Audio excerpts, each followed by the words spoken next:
All aboard! Hey, what's up, everybody? You're listening to Cannabis Karaoke, where we ask you to grab the mic and tell your story.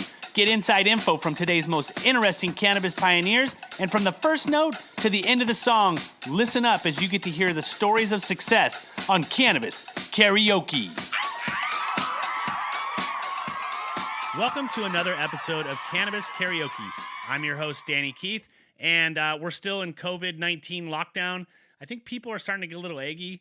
I'm seeing some protests around the country. I see people kind of we're getting more divided than we are united, but, it is what it is. In the cannabis space, however, we're here to talk to thought leaders, people that are doing good things, people that are either maybe they're a cannabis hero and they're out making hand sanitizer and donating it to people. Maybe it's people that are just trying to keep things, legit and out there and relevant. And so I'm really blessed to be able to talk to Matt Wagner today. He's a serial entrepreneur. We found each other on LinkedIn through the cannabis searches, and the things that I think intrigued me the most was that he worked for NORML in the Midwest, which is a tough area to really get cannabis stigma reduced or have people even embrace cannabis. And then he had some travels. So I kind of want to hear about Thailand. I want to hear about your NorCal endeavors. But let's start out with welcoming you to the show. Thanks for being here. Yes, sir. Hey, I really appreciate you having me on. No worries. Dude, NORML in the Midwest. What the fuck? How does that? That's like, hey, I got some oil and vinegar or oil and water. Let's put them together. Like, how does, like, everybody knows who NORML is, and NORML obviously is in every state and has chapters all over the place, but you can't pick a harder place to do that in than the Midwest. Like, what was that like? And that was like, what, early 2000s probably? Yeah, well, it was late, it was early 2010s. Okay, first decade. Yep, and you're a decade off, and because of course you're a decade off, being in around Cali, and that's right. But Missouri, we're moving into 2012. We're voting on decriminalization.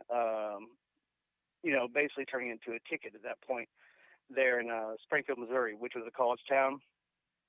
Yep. About central Missouri. And at the time, I just want to be involved. I was at the time I was purchasing a club there in downtown Springfield, and I had just traded. I had a lifted excursion, had the wrap on it, for the logo of my club, and I traded it for a bank truck, a 1980 GMC bank truck, and I had started hanging out with some of the guys that were involved with NORML there, and at the time things were ramping up. You got decriminalization on the way, or hopefully we're in the streets, we're getting signatures, and at the time I was, I had just purchased a club, so I was, at the time I was building on this club, getting ready for a grand opening. And I decided I was going to turn my armored truck into a parade truck for NORML. And I had, I searched for a guy that did some graffiti artwork. I was looking for. Oh, I can't remember his name. I wish I could. He was a notable artist there in the Springfield area. And I had him design a logo, a NORML logo, and then I had a graffiti artist do it on the side of the truck. And I'll tell you what, the truck was obtrusive. It was. On the back it said, rethink, re-legislate. You were all in, dude. You were all fucking in. Like, hook, line, and with sinker. My club logo on the side. I mean, short of getting a Tekashi 6ix9ine tattoo on your face, that's a big, especially in Missouri. Like, all of a sudden it was a statement. Yeah, weed truck driving around. It's like, them guys carry pistols and rifles out there. Oh yeah, it was a bulletproof truck, and and we had tested that. It was a bulletproof truck, unless. Now, we had the thought that in the 80s, like the mafia designed the bank trucks or something, because the top wasn't armored. Oh, Like wow. you couldn't even barely stand on the top. It was sheet metal, but the sides were 4 inches thick. Huh. Interesting point So to say, because I wonder if armored trucks are still, still you can just drop a rock on top of I it and don't know. jump in. Right? Yeah. So yeah, it was in fact in Springfield, Missouri, in downtown area. They changed the parking laws because of my truck. What, you couldn't park a truck that was advertising illegal No, substances? it was something to do with areas you could park trucks that weighed a certain amount and stuff like that. Like Oh, gotcha. it was so big, and it just had a big marijuana leaf on the side of it. And when I would drive that thing around, I would get upset. Like I would drive by the police, and the police wouldn't even give me a second look, Yeah, ever. they're like, But fuck this guy, dude. He's obviously, we don't need wouldn't to even do look at this. me. Is too much paperwork. but then I would have the idiots at the club, and they'd be like, "Oh man, is that your truck, man? Hey man, can I get an eighth?" I'm like, Right? "Dude, you think I fucking sell weed out of my weed Now truck? You that fucking would idiot." be gangster, dude. You're just like, fuck you. I'm driving a weed truck and I'm selling weed. Let's go. Yeah, that would end really quick in Missouri. Right? They used to. I mean, they did just get medical, so I know, and that's I amazing. decided You to know, run. we in working with Enlighten, you know, they have we had more of a West Coast footprint. They obviously had more of East Coast, and like we just opened a store in Arkansas. And I'm just thinking back, I'm like going, you know, when we had guys running packs from Cali out to the east, you know, it was like stay out of these states, you know, don't even fucking drive through them. And Arkansas was definitely on that list. Not that anybody would ever need to go that direction, but it's like Kansas, you know, do not drive through Kansas. Like they just sit on the border, wait for, you know, to see a Cali plate. Or if you're gonna have to drive through Kansas, swap your rental car out and get a Kansas plate so that you don't get, you know, you don't get triggered as you're going through. Because you driving with a California plate through the Midwest, they know why you're there. You know what I mean? Especially if they pull you over and take a whiff. You know what I mean?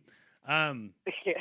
so how long did you work with Normal? That was what, like a couple of years? Well, that was, it was I mean, still to this day I promote them and stuff, and but I don't, I haven't worked side by side with them probably But that since. was like your entry, right? Or would you say that that was your? I mean, you probably smoked weed before that, but like, was Oh that your man, first? Was I've that been an open weed smoker, like, your whole I life? mean, I wouldn't say my whole life. I Right. did have, I did go to seminary, Sure. or I was studying Christianity and working in church at one time. But you know, I remember smoking my first joint. I wasn't too young. I think I was probably 15, 16. First time I had a water bong. I know I jumped in the car and drove. That's not good. Well, um, I mean, it's funny. We don't endorse driving high, but it's you just end up driving slower usually. You know, is all. We're pretty well, I careful remember I people. came to a complete stop about 50 feet from the light. And my buddy was with me, and he's like, "Dude, let me drive right now." I'm like, "Dude, I'm good. I'm good." I And I got was this, fine the bro. rest of the I got this. It's like a Cheech and Chong movie when they're like just barely rolling, you know. trip. Right. So was normal? I mean, it sounds like you owned a bar club, is what I'm assuming, right? Is like a, or was it a strip club? Yeah, it was a strip club. Nice. Okay, so It was a strip club. it was a strip club, but then Yep. you were like, what provoked you to basically head west and or Oh to man, get so into much disaster in cannabis? between. Yeah, yeah. Let's talk. Okay, Uh, so what was next after you did that and you bounced around with normal a little bit? What was the next leg of your journey? well, I'm gonna go back because you've asked a lot of loaded questions, and Sorry. I appreciate the curiosity. That you like you brought me back on what got me started. Oh, Okay, go what from got there. me kind Sure. of okay. So we're talking about I'm 16 years old. Me and my buddy, we know where to get weed. His parents aren't around very often, so we're smoking a lot of weed. And I mean, we're best friends. We're playing basketball together every day. Every day after school. I'm there late, spend the night, whatever. But we're just buddies. One day he disappears, and literally just boom, gone. And 6 months. juvenile camp, 6 months boot camp later. He went to a program, finished school, and I never heard from him again until recently. And the reason it was so significant is because the reason he went away is because he knocked on the guy we've been getting weed from his house, and the police answered the door. And the way it happened is the police officer asked him, 16 years old, 17 years old, I think at the time, 17 years old, do you have anything on you? And he had a little dime bag on him. And so he's under arrest and, lost our best bud. Wow. And how long? And so they shipped him off to a school or to a boys camp, or what happened? They put him in a juvenile detention center for 6 months, and then he had 6 months of boot camp. And then that was it. You guys didn't see each other. And then, by that time, I live in Houston, Texas, so yeah. It's just. I don't know. He went to an alternative school after that and finished out. I don't know the full story after that, but he didn't come back to school. I was going to. That sucks. And we didn't live next to each other. So it was just, a year or so goes by, and we just kind of lost contact with each other, and it just always stood out in my mind, and it was always kind of a. And I always laugh about this because can you imagine the possibilities of the future? Like, we are a generation, you're older than I am, but, it stems back even more and more. We're renegades.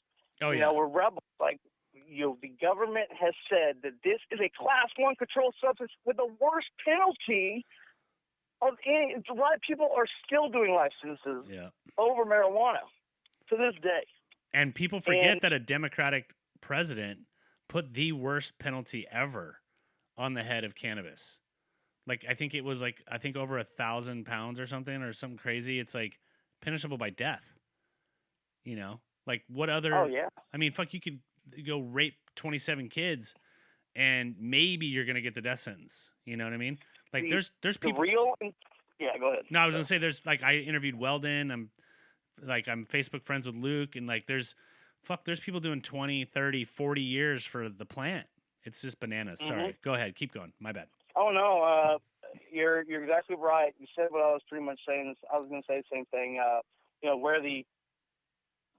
Where marijuana is used to, 10 times and 15 times charges that would otherwise, I have a good friend of mine. This is another one of my little causes, that I really would. I want people to look at. A friend of mine in Missouri. Little do you know, you can't buy. You can buy missiles on the side of the road from military pro shops. Now these are decommissioned missiles. I've almost bought one because I used to have a bar called Warheads. Okay. And so I almost bought one just to hang in, and thank God I didn't. A friend of mine is his parents are getting kind of checked on, or they came in the house because welfare check. No, it was for they're looking for someone that I guess was on the run, or they had a warrant for that wasn't there. He wasn't there. That's my favorite one when they say that. Yeah. We think somebody's in your house. Mind if we come in? What? Yeah. Anyways. Right. Fuck you. Yeah, shut the fuck up. Nope. It's Friday. Yep. So they go into their house and they see one of these, I'm assuming, a warhead. Yeah, they find a warhead, and he had bought this thing. Now, literally, he had left it in the back of his truck, rattling around his truck, Oh my gosh. And all this is this is a real case. Everyone was noted that no one believed that this warhead had any kind of danger to it whatsoever. Well, they took the warhead along with some firearms, and that were legally owned. This guy's a working man, owns a business, has employees, and I'm talking like a service business. I don't remember what, I think it's maybe lawn business or something like that.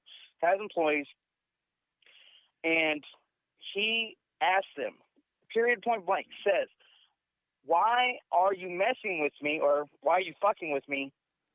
All I do is smoke weed." So they arrested him. as a user of marijuana in possession of A warhead. a warhead. Yeah. 40 years. So he goes into court thinking, I'm just going to tell him the truth. I mean, come on, Oh, like my this is goodness. America, you know. And he doesn't get counsel, denies counsel, and just goes to the judge and says, the judge says, "Did you say this?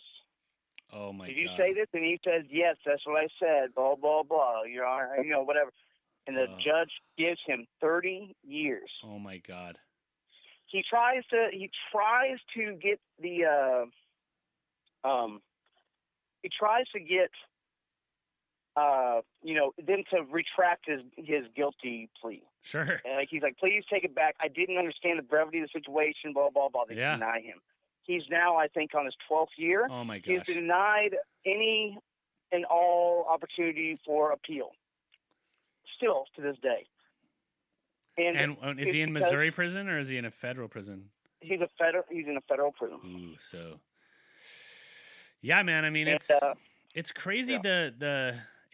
Well, number one, you know, most people would say, well, why are you smoking weed and why are you buying warheads and why are you doing this? But it's like at the same time, you know, the government's doesn't always know what's right for us more often than not, you know. I mean, you look at the opioid crisis that took place. I mean, for God's sake, I mean, they're quick to green light that, but don't do weed. It's like, it's a fucking plant, dude. It doesn't have to be processed at all. Technically, you could grow it and pick it and use it right there, you know. And so we have long since, I'd say, for the better part of the last century, he who has the money makes the rules, and sometimes they don't even follow the same rules they make.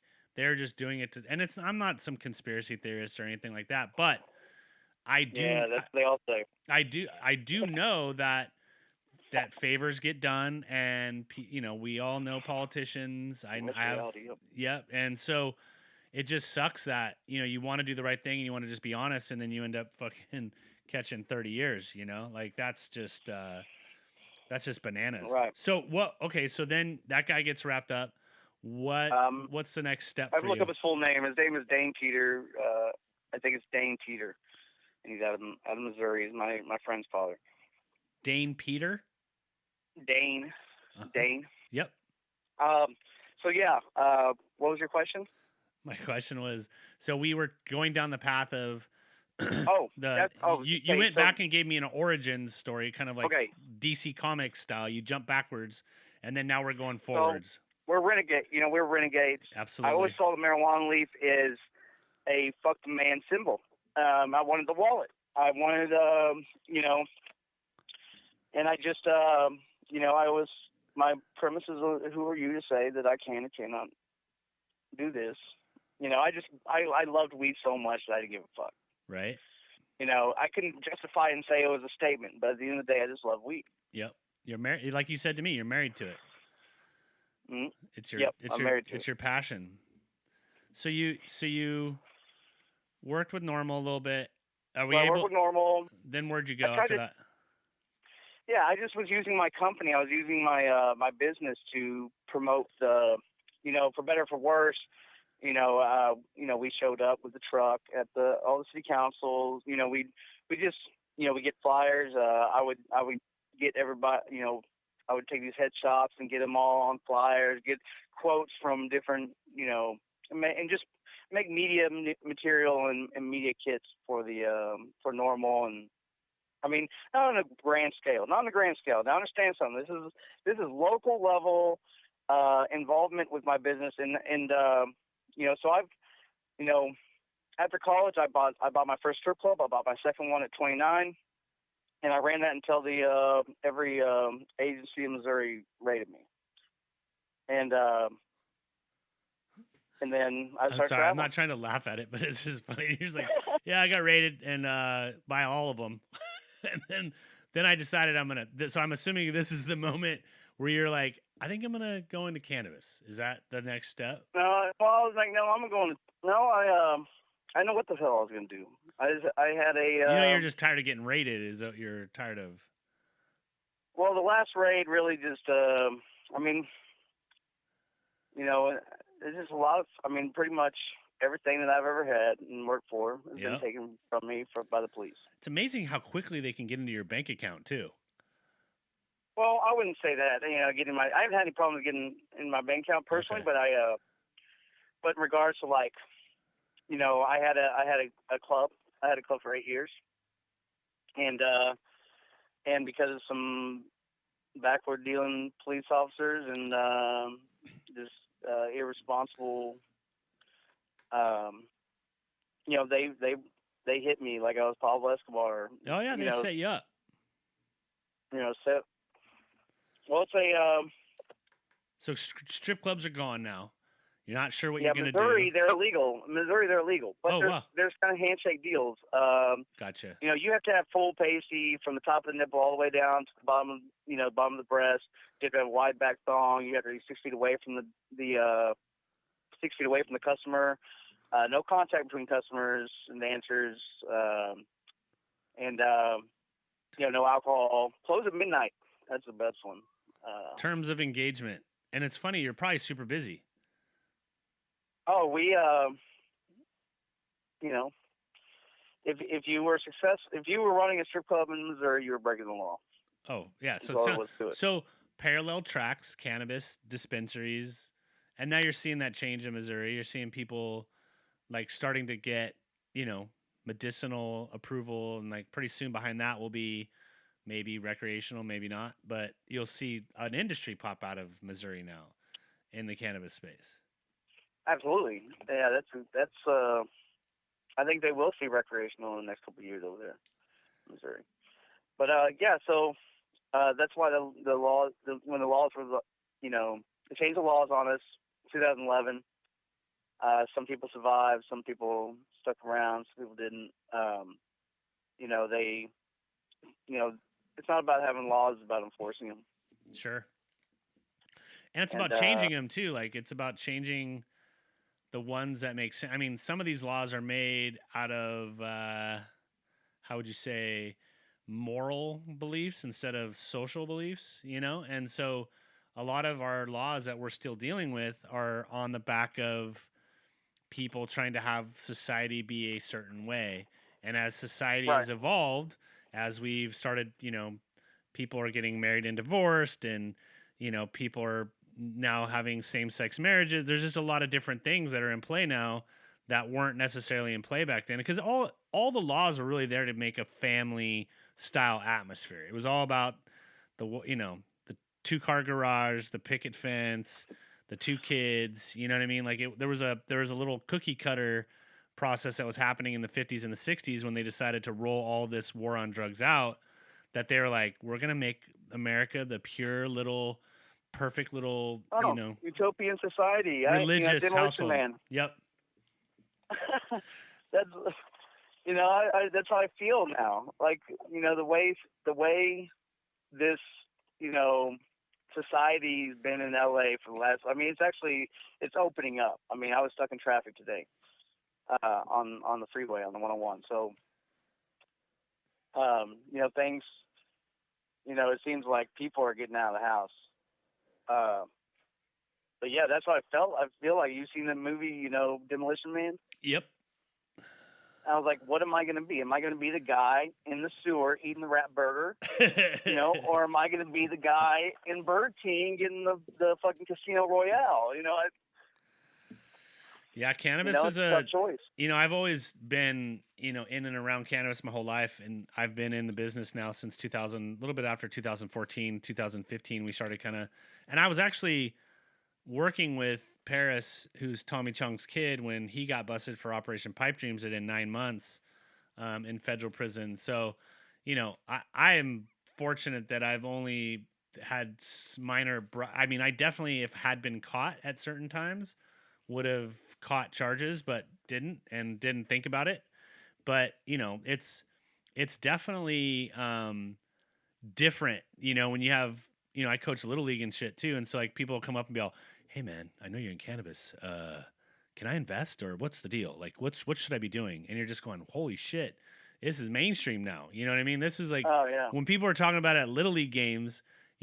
Whereas when my first kid was coming through when he's a little older, it was kind of like, oh, that's the surf shop owner dude. He must be a stoner.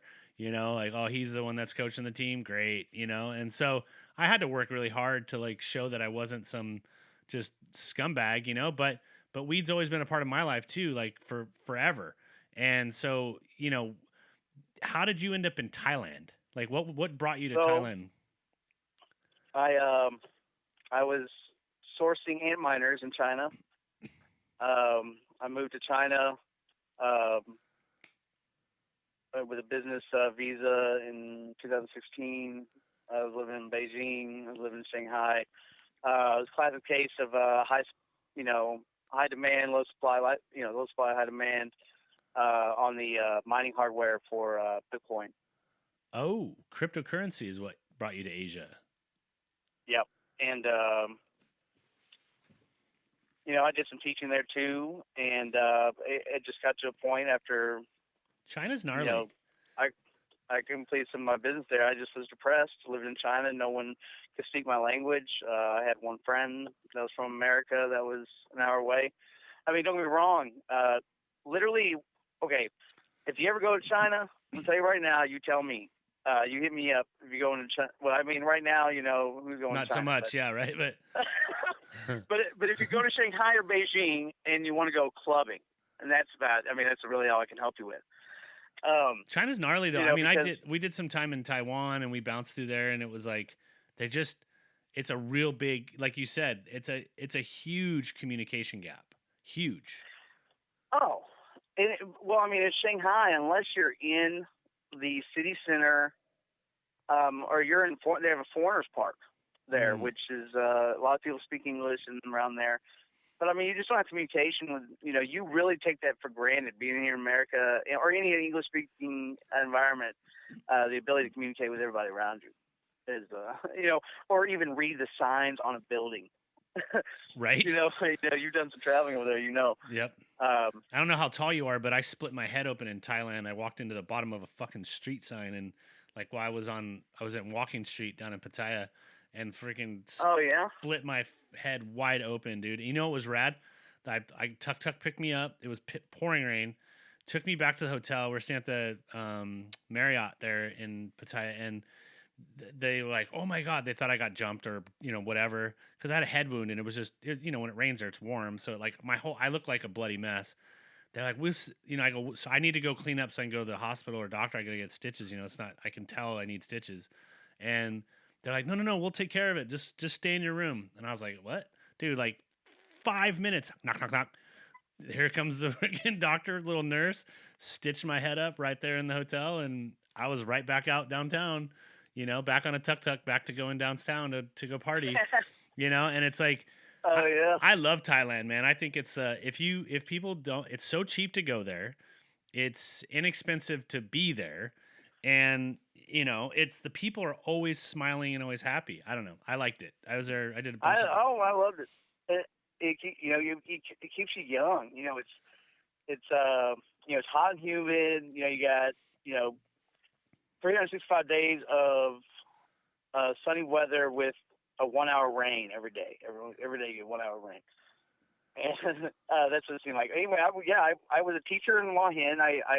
I was like, I visited with a business visa in China. You have to leave every 60 days. So I was just traveling. So I just hit Phuket, and I was like, man, or fuck it, Oh, dude, of all Phuket. life, Yeah, fuck it. no, dude, that's a beautiful beach. We were there too. I worked for a surf company that was manufacturing over there, so we would be in Oh Rayong wow. and Chiang Mai, Bangkok, and there's some central towns I don't remember. And then we would jam down and go try to, there's little waves down there too. So we would, and some of my friends, I go to Indonesia every year as well. And so I have some friends that actually will go through Thailand first and then carry on through to Indonesia. That's yeah. It's a, it's just a different world. It's so beautiful. I mean, the physical beauty of Thailand. California rivaled it. I've really, this is my first year in California, so You like living here? I love Cali. I love it here. I'm a sucker for this weather. I'm a sucker for the beach. Yeah. Just the We visuals. do have it really good out here. I mean, it's I talk to the guys back east all the time in Lighton in Kentucky, and I'm always like, "Oh, it's 72 and sunny out here in California." You know, Right. yeah, it's perfect. I was back real quick note on Thailand, dude. I was in Thailand when the king died, and that was probably that we were basically quarantined or locked down for 5 days, nothing. And if you went outside, you had to be head to toe black, cover your face, cover everything. It was an intense time. You left Thailand, it looks like right when they passed the hemp bill. Like, what was that? Because Yeah. they, you can do the, what is that drug that they do over there? That's not opium, but the equivalent of Someone like kratom. kratom. They Yeah. They they go don't even do it over there. They send it to us. No, but I know there's places that they have the certain lights on them that you can go in and do. It's like their meth or something. I don't Oh, know. well, yeah, like an opium. Yeah, Like you smoking opium. but that's it. They don't like if you have weed or God forbid you brought cocaine or something over there, you'd be just decimated. Like Oh yeah. they'll die in a Thai Oh, dude, I prison. got some stories that I don't even know they're even. It's up to you to You know. incriminate or not, but yeah, it's gnarly. We had a buddy stuck in Thailand jail for 3 years for hash. He brought some hash over, and he got Yeah. popped going through Are you customs. selling it or what? No, no, no, dude. It wasn't even that much. It was just him going through customs with it. Well, And they didn't. His parents didn't have any money or what? well, it wasn't so much that it was just trying to figure out the process. I mean, they did, and they spent a lot of money, but in the meantime, he spent 3 years in there. So No shit. yeah, and he was not a 3 year type Thai 3 years? prison. Oh my god. Yeah, was not a Thai prison type guy, if you know what I'm saying. Like he was not. He was just this white dude that, not Oh not a man. renegade, not anything really, just a little potheady. You know what I mean? And he caught a charge of distribution and sales, but he didn't have enough on him to even sell. So To somebody else. no, Yeah. they just fuck with you sometimes. Especially if you got a Yeah, that's blue probably passport. true. You know. You're probably right. Yeah, I saw it. Well, they do fuck with you. I mean, I know that in some of these towns that they run rackets. The girls run rackets with the police, and Oh yeah, their dude. job is to. You can have a nice big bar tab and not even realize it, and then you're like, I didn't drink all those beers. And What about when the girl you're with asks about drugs, and these guys say yes, and then here comes the drugs with the police behind it, yeah. and at the end of the day, it's all about the 40,000 baht that they're going to pay to get out of jail. And by the next day, they'll be out. Which 40,000 baht, if I remember, is like $10 or something, like 15 No, bucks. 40,000 baht's like 1,100, 1,200 bucks. Is it really? I'm trying to think of Yeah. how I can't remember. It's been a couple years. I thought it was less than that. And they split that up. The Yeah. girl gets some. The girl makes more money Turning you in. setting the guy up. Yeah. Than getting than actually sucking his dick. Yeah. So it's a crazy world over there too. Like that's a whole nother thing. Like the parties, like in Bangkok and stuff. Like Thailand parties, dude. Like it's a beautiful country with beautiful people. Some of the most amazing food I've ever eaten in my life. And at the same time, like if you want to party, you can go down a hole pretty quick out there. Yeah. It's Well, not in a bad way. Just you get, you'll come in your days turn into nights pretty quick. Oh yeah. In Pattaya, you talk about a city that never sleeps. Whew. Walking street. Yeah, I ran bars on that street. Did you really? 8.6. What? Yeah, that's what I'm doing So, over there. do you know the one where they have the ring, the MMA ring in the middle of the bar, and you can like jump in and box, or they The always Tiger have. Club. I Yeah. don't know. That was the same time that you were there. Like I was through Thailand from 2016, 17, and 18, or 2015 and 2016 was Thailand. Okay, I was 2018. Okay, so right after, but yeah, like they have, you can get tattooed, have fish eat the dead skin off your feet, get some amazing food, listen to some great karaoke. I remember we watched It's a destination.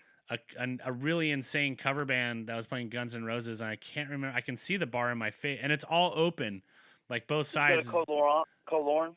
Probably, I don't know. We went to so many clubs. I mean, oh no, Yeah. I didn't go to the island. No, I didn't get a chance to do that.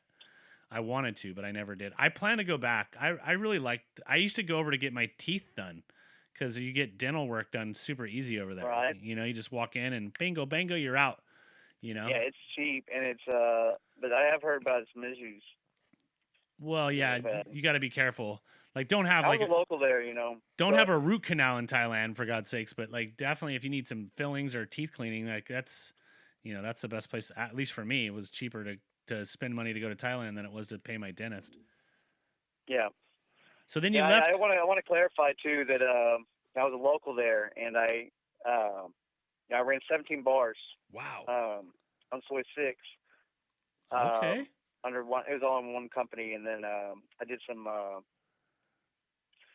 consulting for a couple other companies. I was just basically pimped out over there, not as a consultant, as a club consultant. Sure.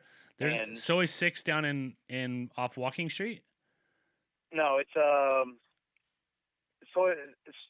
Street Six. That's what it's translated Right. Yeah, to. Soy Six is, but that was in. And I mean, at the end of the day, it wasn't rocket science. Like it was, it's just really about entertaining, Sure. I guess, and remembering people's names. And I really enjoyed it. But I mean, it's not a life that's conducive to your health. I mean, Oh you're no. drinking every day, Uh-huh.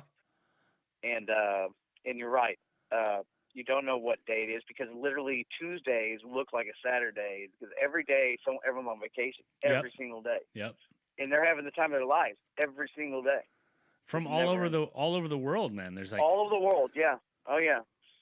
like we think we And get world travelers here in California, we do, but I'm talking like packs of Germans, packs of, people from Switzerland, people from Australia. Like that's Australia's Cabo almost, you know what I mean? It's like so close. And so oh yeah. there's just like all kinds of cultures. I think that was the coolest thing was not just the people because we were doing business in Thailand, so like we would obviously have relationships with the business people. I played a lot of golf in Thailand. They have great golf courses. And but then you meet people on the street while you're partying, and you got to be careful though. You Thailand is not. I'm gonna tell it right now, and I don't know if you'll agree or not, but if you don't know how to be like have your head on and be paying attention, you it can it's not always as safe as it seems, and you can easily mistakenly get in a bad situation. You got to Oh be yeah. you got to Well, be careful. let's put it this way. These guys that are like it seems like every other day you hear about a guy jumping out the balcony of his hotel. These guys are not jumping out their balconies. People are committing suicide, in Thailand. But I take that back because some people get out there and they run down until they have no money and nothing left, Sure. and then you do hear about it. There's the guy that played Kung Fu. It was in the movie Kung Fu. Yep. Killed himself. So, it's hard to believe. Killed himself masturbating in his closet with a the belt. belt David around his Carradine. neck. His name was David Carradine. Committing suicide, I don't know, or getting killed because at the end of the day they don't investigate. No. Like, so. Like it is what it is. It's the Wild West in Asia. Let's just leave it at that. It is. So then you left there on the back of the hemp bill, and you went. No, they legalized medical marijuana, and which no one saw it coming. No way, dude. The expats. No way.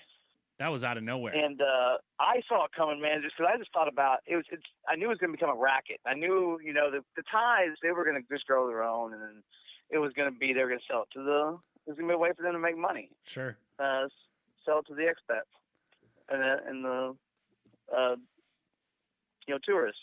So anyway, whenever that happened, I said, "Oh my God, it's happening! It's happening!" Because I was involved in the normal stuff and finding legislation, and I've just been a strong proponent for it, and I knew that this was my calling. This is what I loved the most. So if I was ever going to go back to the United States and do something, now is the time to do that. And I called my mom. My mom coming home, and she was so happy, of course.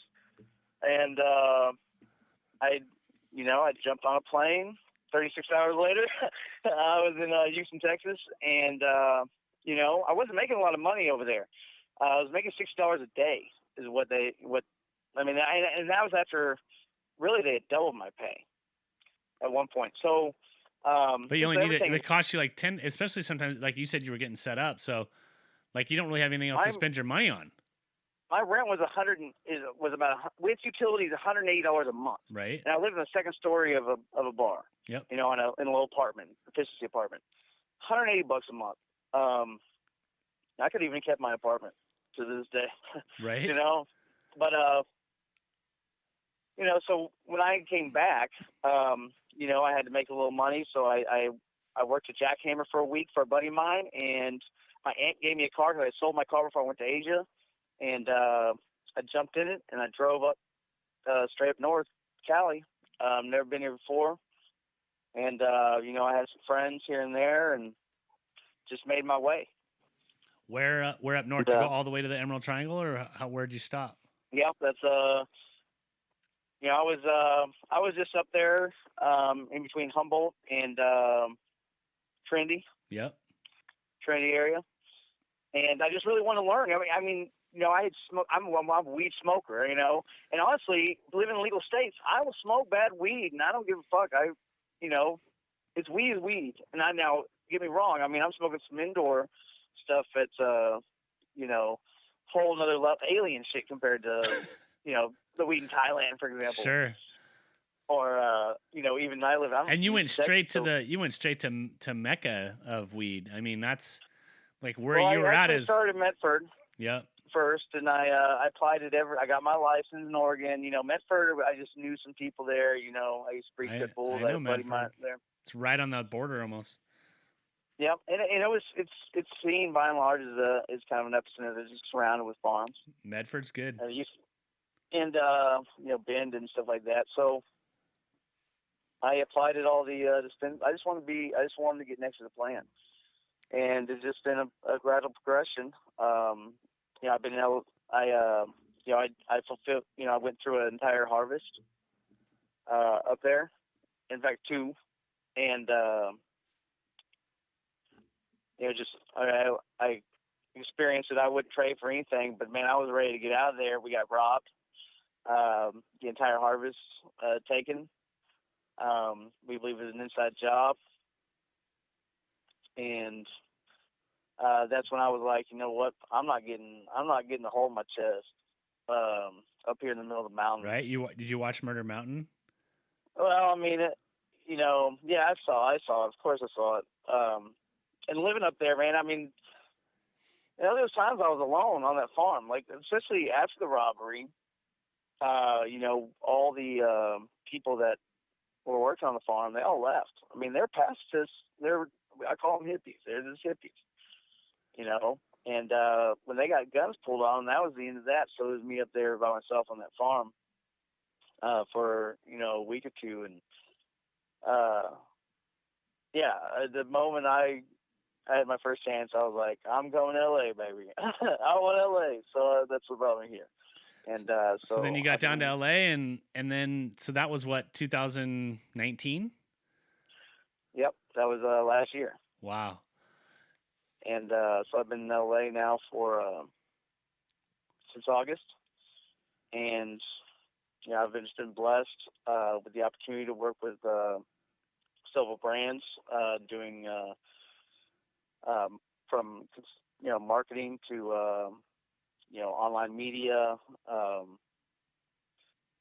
and what a story! What a story, though, to like to hear from start to finish. I mean, you know, first of all, it's a great story of, you know, when you have intent or you do things with purpose and you have a vision, how nothing gets in your way and you're able to fulfill that vision. And so that's number one. That kind of what I've gotten out of this story. It's like where you put your vision and intent and purpose is what usually is going to work out. So when you made that decision to get into, like, to do what you're doing now, you already had that romance with the plant, but you wanted to be fully engulfed in everything. And honestly, man, you could, even though NorCal is the place to be for the quality, like especially outdoor weed or hooped weed, you know, like we do grow indoor up here as well, but we have such a acclimate weather that it's like we can grow outdoors and get shit as close to indoor as anybody could ever imagine. But the synergy of the industry is really concentrically placed in LA. Like 2/3 of the dispensaries are there. Most of the brands are coming out of there. Like it's almost like Hollywood, because that's where everything's happening. Exactly. Yeah, and it is. You know, we are the window being here in LA, everyone looks to us. The world pays top dollar for California weed. The world does, because this stuff ends up everywhere. Sure. It ends up in England, it ends up in South America, and all they want is it to be California weed. It's funny how we have that romantic headlock on things, for the rest of the world and the country, whether it's the Beach Well, Boy image or music or Hollywood or weed. It's like pretty blessed state to be in, considering everything that's going on right now. Like we've got the best weed on top of it all. yeah.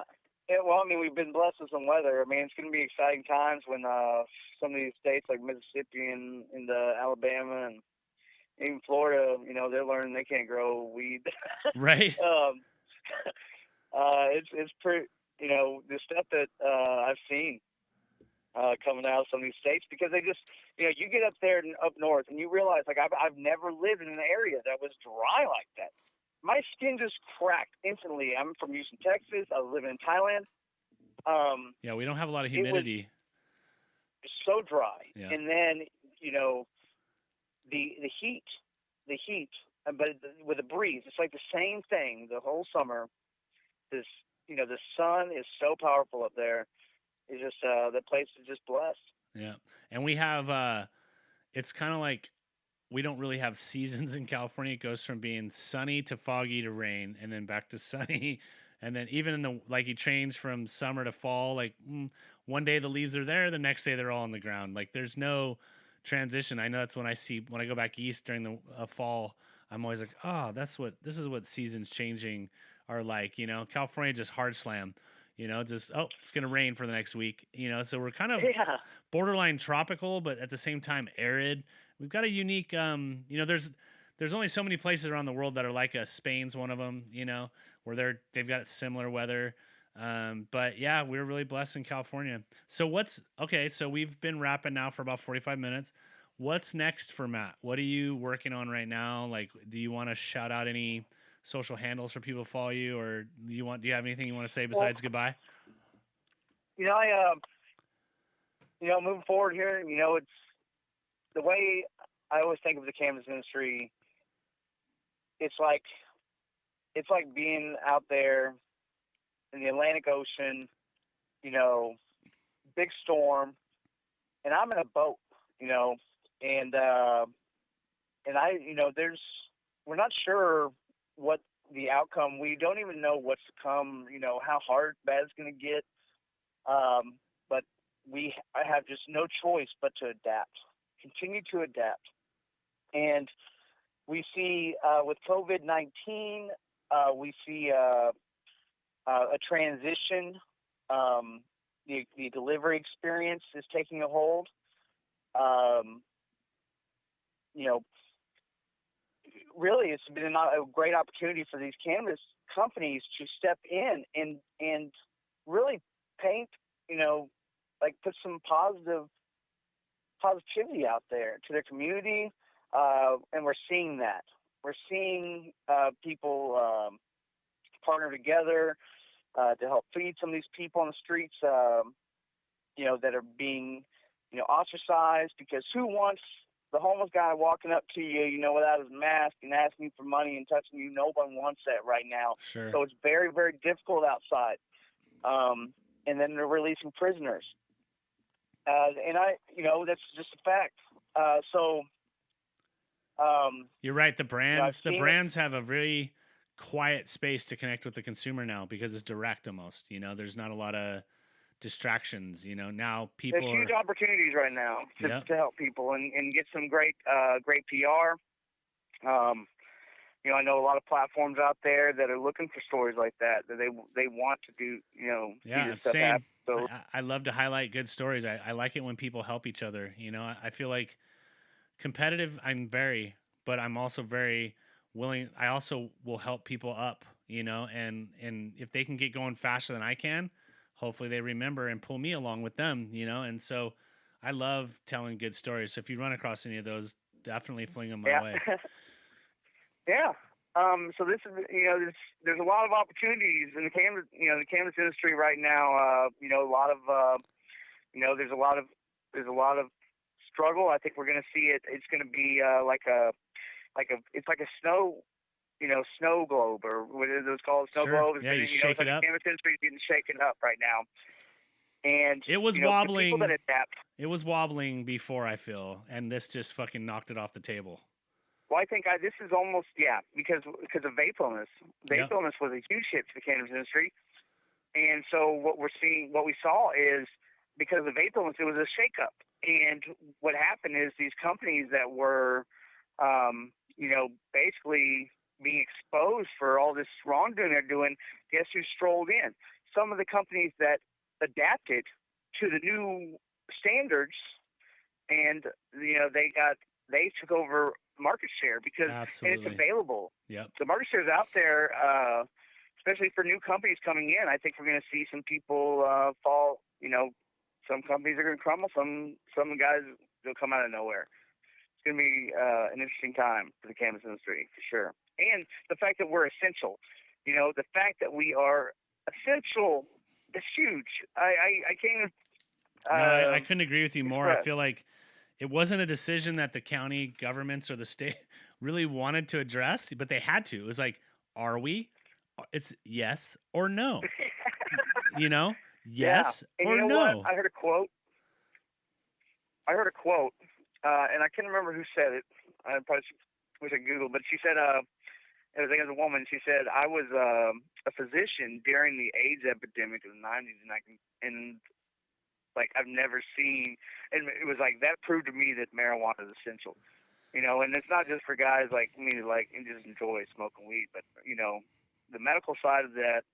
Can you imagine? It's real now, and that designation was the silence, the moment of silence, but in a good way for cannabis, because everybody's just been struggling and that was the one time. And once, and again, going back to California setting the standard, when we said it was essential, other states recognized it as being essential, and that that was a paradigm shift at that particular moment. I feel, a lot of people. You talked about. Sorry. No, go ahead. Go ahead. No, go ahead. Awkward silence. Your turn. Go. You can. Oh yeah, and you can chop this up. Yep. But something that I think is worth talking about, like the OG Cannabis Cafe. Yep. And the significance of I don't remember the term, the use of marijuana within consumption. An establishment. Consumption, thank you. Consumption. And it is illegal for you and I to smoke weed in our car. Do we do it? I'm doing it right now. But do I have any problems? No, but I'm not everybody, and there are it's still used as leverage. There's nowhere to smoke. You have people living in Section 8 housing that need weed. They can't smoke it inside. They can't smoke it in the car. They can't smoke it and you talked about California being it's a pace setter. California is a pace setter, and namely even West Hollywood. Yeah. The OG Cannabis Cafe, and I've spoken with the owner over there, and that's their passion. Their whole team is pushing that consumption agenda that has to be addressed. Well, we're blessed up here. Santa Cruz had just voted on consumption lounges, so we'll start seeing those in Santa Cruz, and San Francisco's operating under an old cigar room clause that allows them to have consumption. So yeah, you're right. I mean, it's like going to a bar but not being able to drink in it. It's like you should be able to smoke in it. And then you go to San Bernardino, and those guys just don't give a fuck, dude. They'll just smoke in the middle of their dispensary. They're like, whatever. And San Bernardino is a little bit out there, like nobody really messes with those guys. Well, Matt, it's been amazing, dude. This hour has flown by. I really appreciate you taking the time, dude. And what a fucking interesting story you had. And I feel blessed to have been able to hear it. I always love listening to people's stories. So thank you for sharing yours with me. And I look forward to hanging out with you soon. Yeah, you got the short version. You got lucky.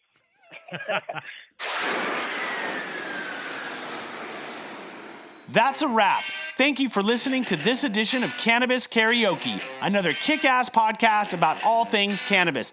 You can find us on iTunes, Spotify, SoundCloud, and our website, cannabiskaraoke.tv. And if you or someone you know would like to be on the show, please hit the book your interview button on the right. Cannabis Karaoke. Grab the mic and tell your story.